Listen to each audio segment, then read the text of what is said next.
Good morning dear student. आज हम लोग क्लास 9 का पढ़ेंगे 7.1 परिमेय। ठीक है, जैसे यहाँ लिखा हुआ है ASA। इस परिमेय को हम लोग सिद्ध करेंगे। देखें, इस परिमेय में क्या बोला गया कि दो त्रिभुज सर्वगमसम होता है। दो त्रिभुज सर्वगमसम होता है यदि एक त्रिभुज के दो कोण और उनके अंतर्गत भुजा, ठीक, दूसरे त्रिभुज के दो कोण और उनकी अंतर्गत भुजाएं बराबर हो।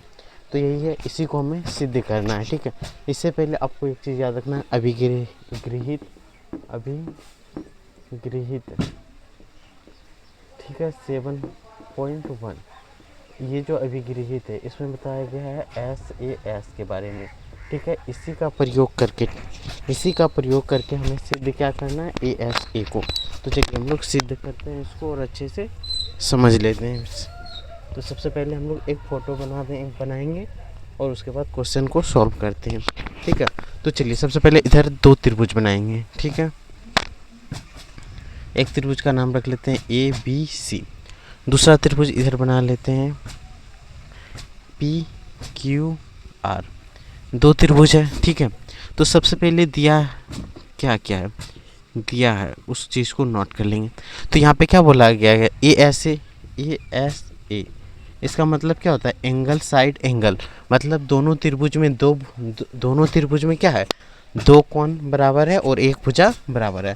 तो मान लेते हैं ये कोण बराबर है, ये कोण इसका बराबर है और इसके अंतर्गत भुजा, ये भुजा और ये भुजा बराबर है। तो हमें सिद्ध क्या करना है कि ये एक सर्वगमसम त्रिभुज है। तो सबसे पहले दिया क्या है, तो लिख लेंगे कोण B बराबर कोण क्या दिया है, Q। और दूसरा हमें क्या दिया हुआ है, BC बराबर QR। तो यहाँ लिखेंगे BC बराबर QR। और उसके बाद हमारे पास क्या दिया है, कोण C बराबर कोण R। ये दिया हुआ है। ठीक है, हमें सिद्ध करना है। क्या सिद्ध करना है, या तो आप लिख सकते हो प्रमाणित करना है। सिद्ध क्या करना है कि त्रिभुज ABC जो है वो सर्वगमसम है त्रिभुज PQR का। ठीक है, यही हमें सिद्ध करना है। तो यहाँ से हम लोग हल करेंगे। ठीक है, तो यहाँ सबसे पहले हम लोग क्या करेंगे, देखो, तो हल करने से पहले यहाँ पे तीन स्थिति उत्पन्न होगी। ठीक है, हमें किससे सिद्ध करना है, SAS।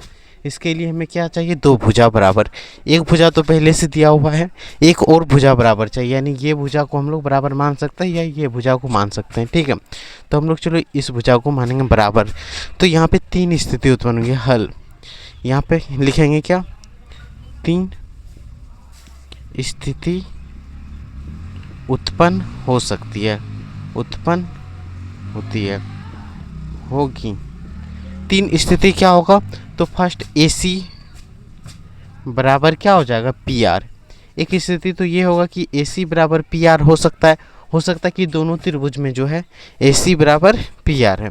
दूसरा स्थिति ये उत्पन्न हो सकता है कि AC जो है, यहाँ देखो PR जो है वो AC से बड़ा भी हो सकता है कि नहीं।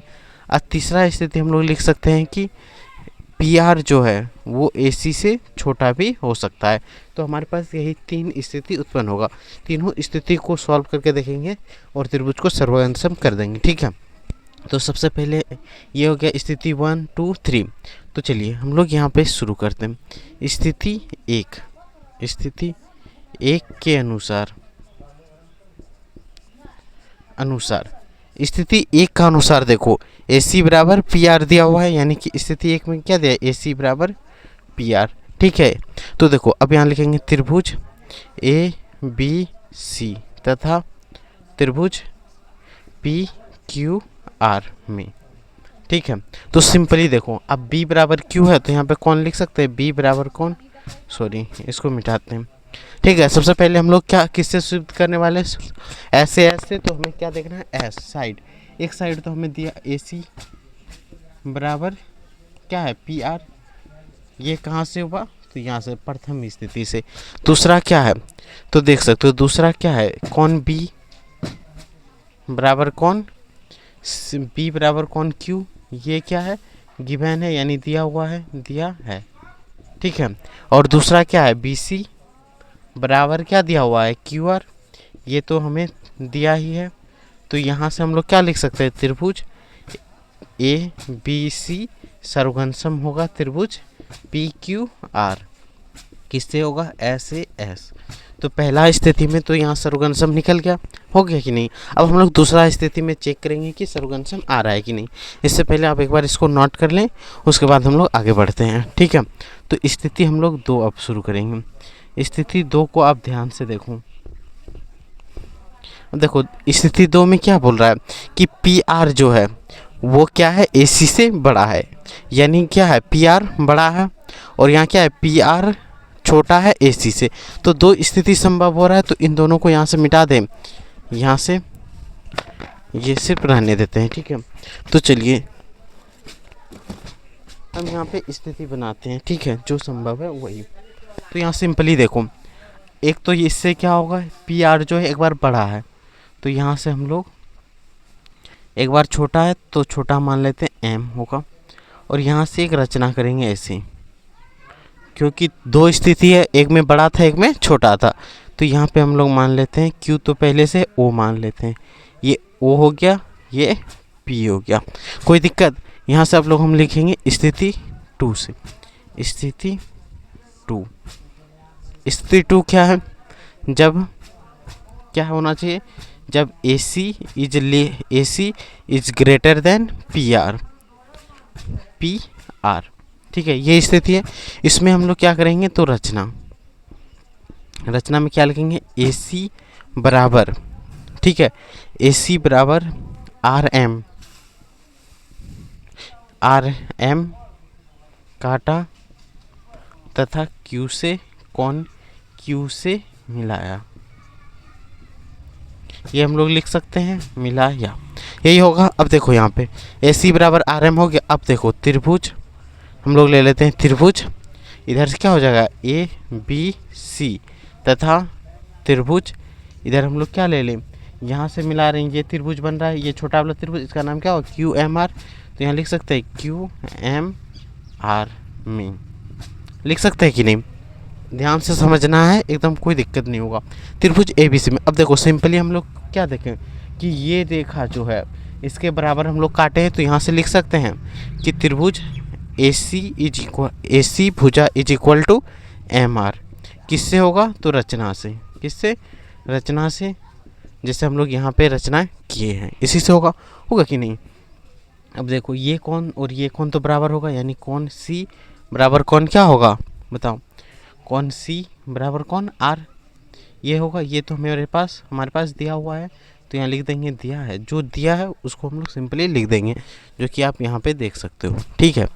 अब देखो तीसरी भुजा क्या है, क्यू आर, यानी कि बी सी बराबर क्यू आर, ये हमारे पास भी दिया है कि नहीं, ये हमारे पास दिया हुआ है, इसीलिए क्या लिख सकते हैं, त्रिभुज ए बी सी सर्वघनसम होगा त्रिभुज क्यू एम आर, होगा कि नहीं।